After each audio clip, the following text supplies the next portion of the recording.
Навистина има историја, само да дојдеш до увид дека коренот на твоето влошено здравје потекнува од тоа како ти се чувствуваш, од твојот заклучок за твоите околности, од чувството што те плаши иднината.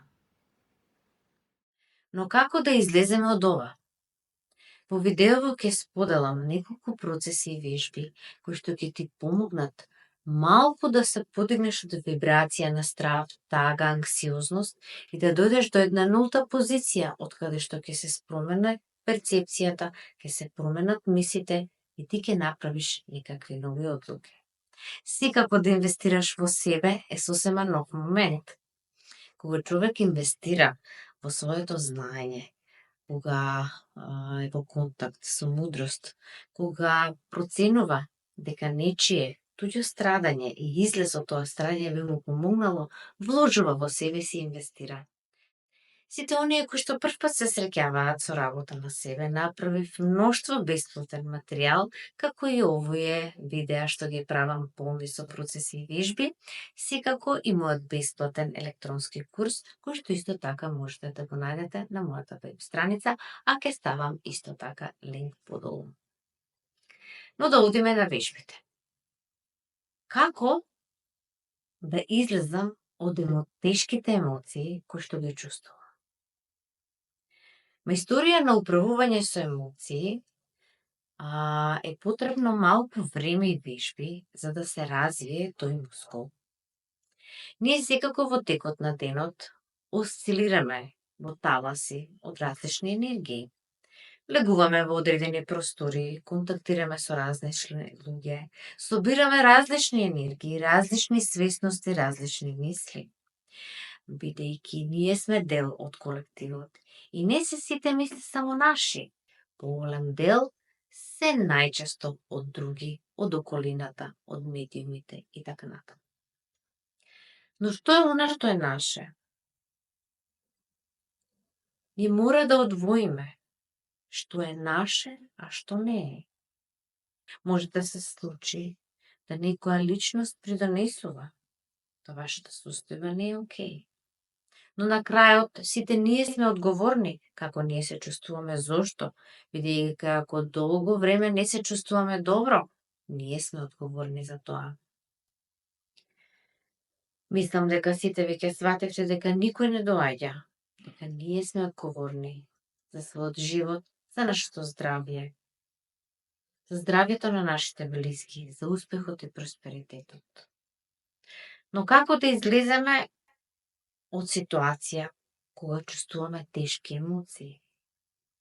Прво што треба да направиме е да препознаеме како се чувствуваме.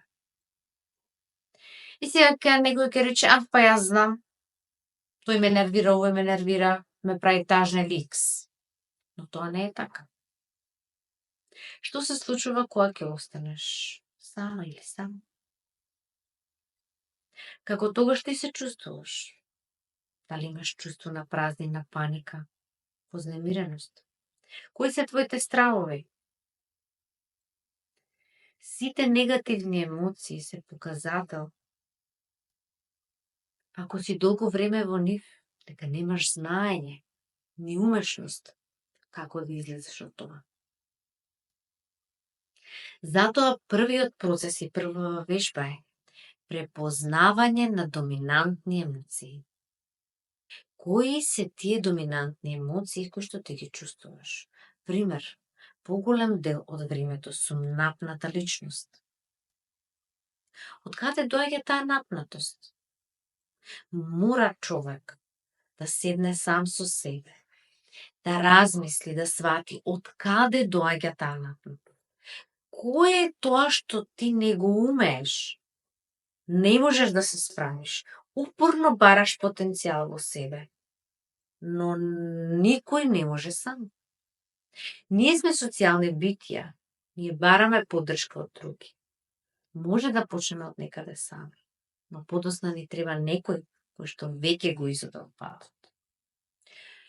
Секако видеово го направи за сите вас, за да може да имате една почетна форма, каде што ќе може полесно да се справите со своите емоции и со нивниот напред.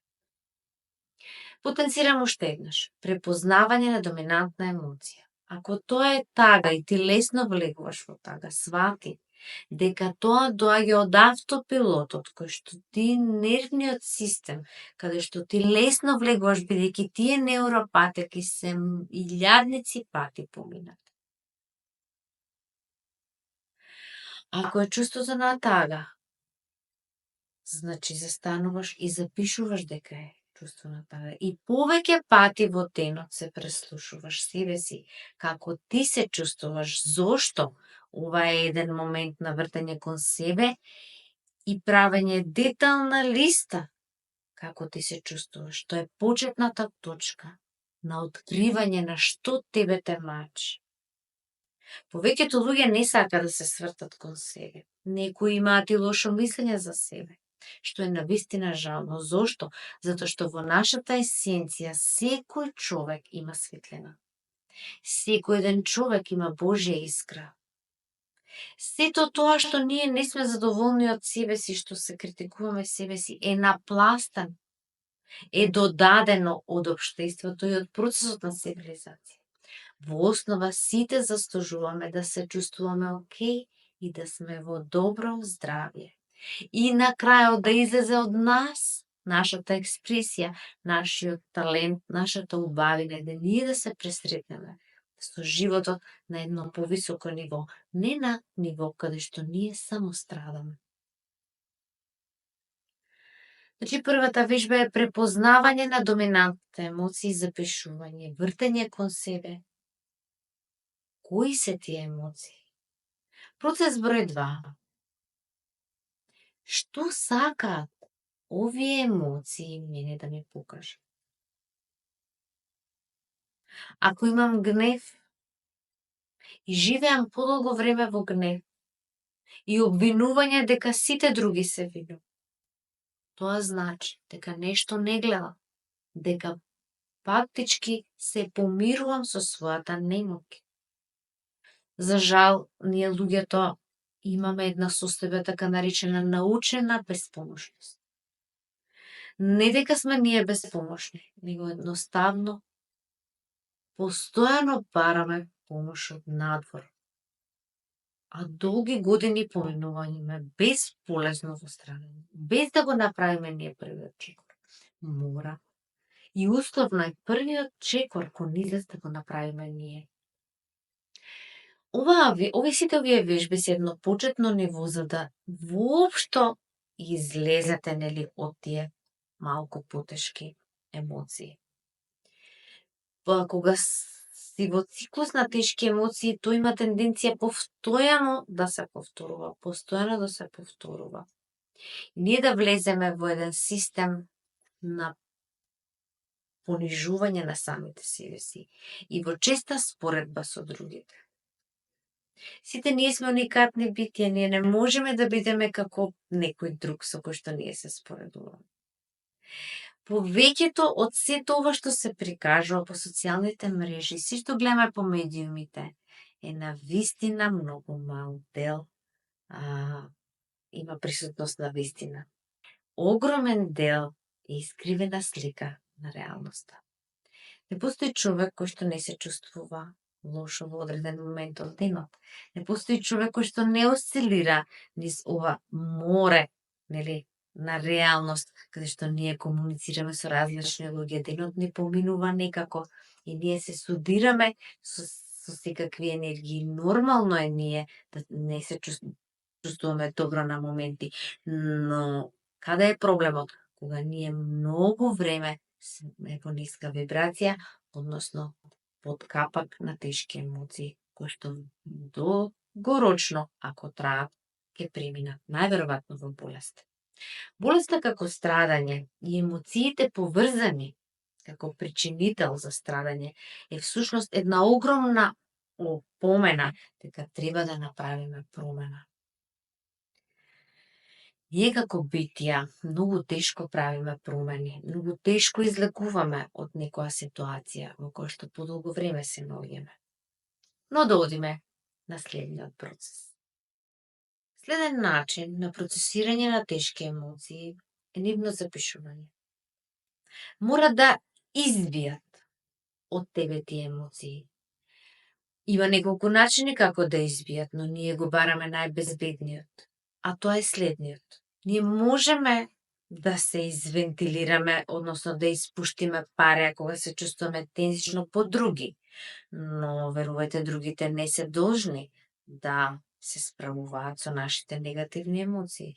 Затоа еден од најбезбедните и најдобри начини е ние фактички да се излеат емоциите на хартија. Да се води еден вид дневник, преку кој ќе се искажат, ќе се излеат и прелеат сите емоции, онака како што ги чувствуваме, во дискреција, значи, на нашата индивидуа. Ние не мораме, ако не сакаме да ги споделуваме со стручно лице, со ресурсна личност и така натаму, ние можеме да го искористиме овој модус каде што ние ќе си ги запишуваме овие емоции, каде што ние ќе излееме нашата болка на хартија. Додека ова не се процесира, дека во реалност не го направите, нема да ја сватите вредноста.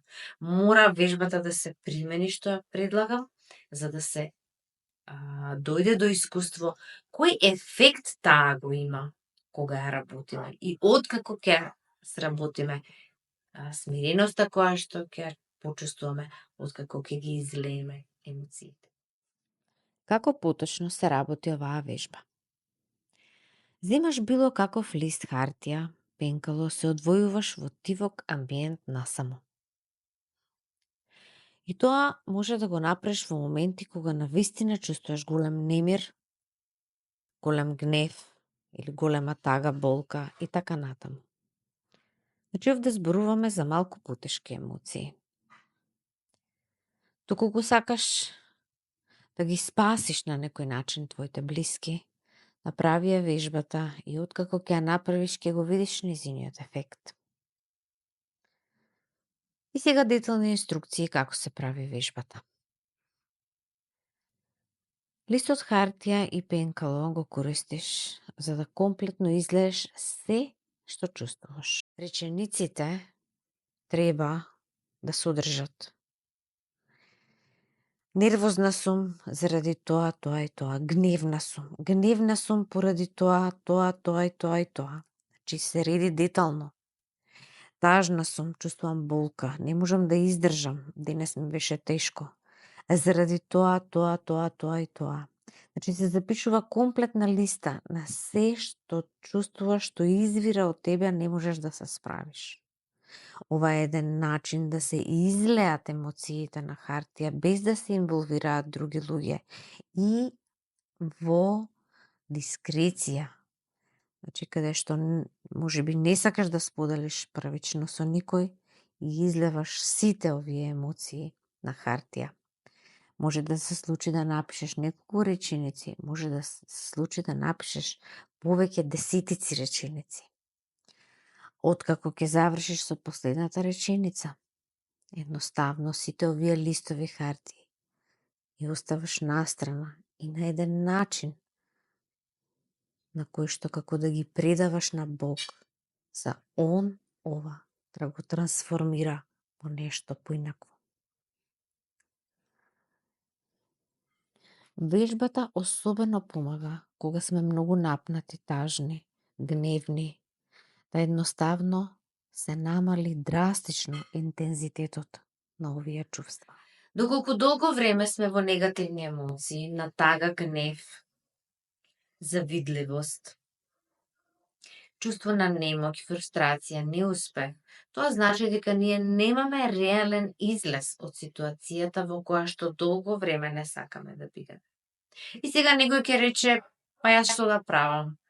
Јас сум премногу млада или премногу млад, премногу стар, или сме премногу млади, или сме премногу... Никако не е оптимално. Тоа произлегува од моментот каде што ние фактички не сакаме да се помачиме да направиме промена, а цената која што ја плаќаме за да останеме таму кај што сме, никој не ја гледа.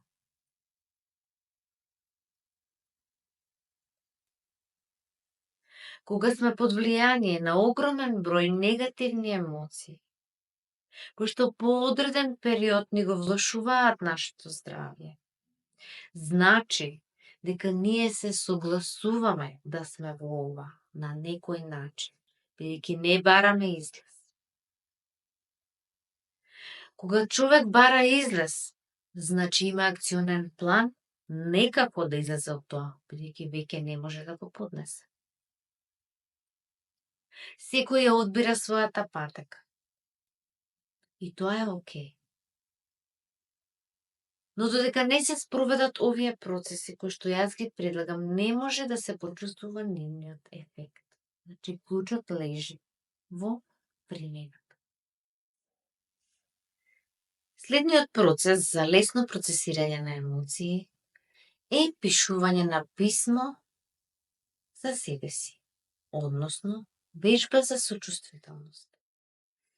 Вежбата за сочувствителност треба да содржи како вие сте всушност да влезете во улога, како ти си всушност пријател на себе си.